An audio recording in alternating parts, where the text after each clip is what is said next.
John, and then Zach. Hey, Steve. Yeah, I was asking Coach Sheridan, it was actually a week ago, about your pass blocking, and he said you were one of the better running backs he had seen in that department. Just because you have a willingness to do it, that you want to do it, that's a really important part of it. I know that you were a guy who could have played linebacker here, so you obviously like contact, you run hard. But why is that a part of the game that you embrace and that you enjoy? Really, it's just protecting my quarterback at the end of the day. Especially if I want to get to the next level. I know that pass prone is definitely something I have to be good at, other than just running the ball. Protecting the quarterback and knowing my pass protections and making sure the quarterback can be able to get the ball out to the receivers and just to help us make plays. So, really, I feel like just pass prone. That was something I worked on this whole summer, and I just really developed like a great love for pass blocking, honestly. So I feel like that's just really the next step in my game to help increase me as a player and to help this team. All right, Zach, and then Rick Bozich. Kind of a question for a veteran about a young guy, but Saturday was the first time we saw Tim Baldwin. I imagine you've seen a lot more of him than we have, but just kind of where do you think he's grown in the months you've been together? I know it's been a chopped up offseason, probably for the freshmen especially, who've been trying to get their feet under him with everything going on, but just where do you think he's grown in kind of that running back rotation for you guys? Man, Tim's going to be a great player definitely here in a few years. Once he gets his chance and to get his time to shine, he's going to be a great player. He's young, but he's learning. He has great mentors ahead of him just to show him the ropes and the courses of how to get through with college football. So I feel like Tim, he comes to practice every day.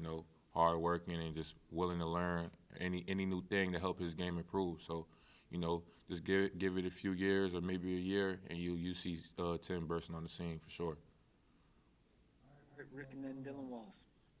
Yeah, Stevie, you're one of the veterans on the team. This is the third time you played Ohio State. How does the confidence level and outlook of the team compare this season to maybe the last two times you played them? Definitely, a whole new mindset, especially going into this game unbeaten, and just going to practice every day, just taking it each practice day by day, and just building that team chemistry as we try to get better. This last week we didn't really execute that well in the red zone in the second half, so that's just something we've been trying to work on with the start of week of practice and just keep moving forward. All right, Dylan, then Rabbi.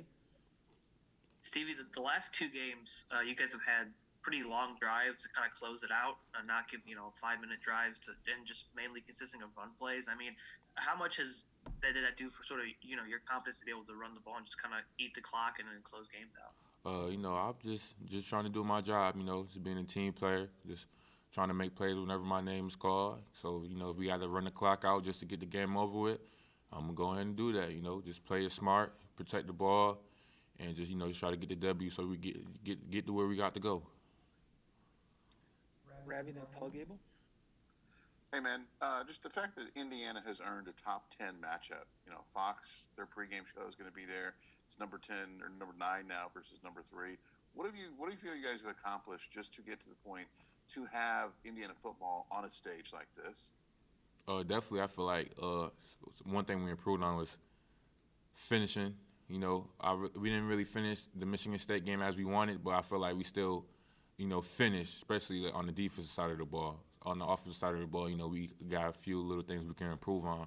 But I feel like we still played a valid, decent game. And, I feel like this season we just been focusing on finishing games off and just executing the plays, going out there and making the plays and not coming up with excuses on why we couldn't make the play, So really just having our coaches back while our coaches have ours, and we just, playing for each other, just living out that LEO on the field and off the field. All right, Paul, then Stefan.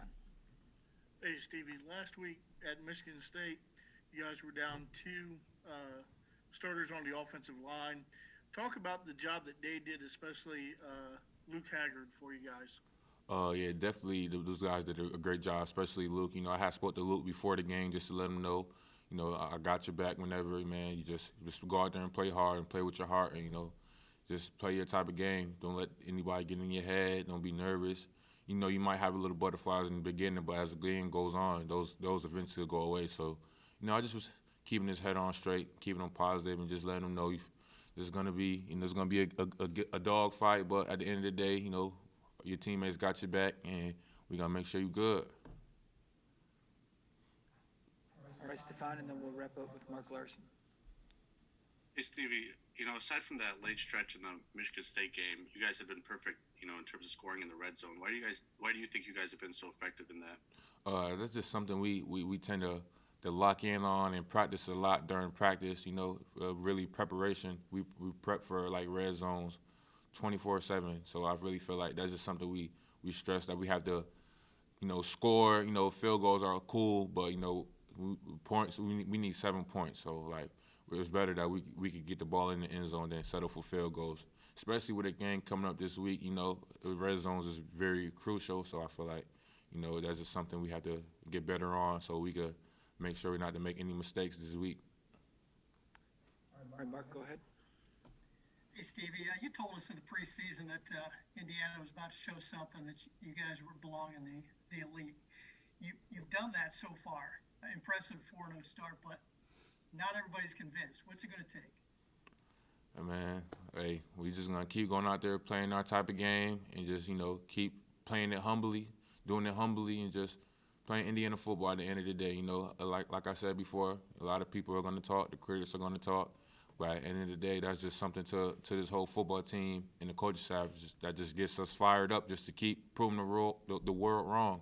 So we got this week. This week is the top 10 matchup to definitely go out there and continue doing that, and I'm very excited for the moment. Are you surprised you're 21-point underdogs? Hey man, I don't really pay attention to like the spreads and all that. Really, I'm really just a game player. I just go out there and just play football. All that stuff is really for the media. I don't really tend to pay attention to that. All right, Stevie, thank you. I appreciate you guys. Tom Bruce.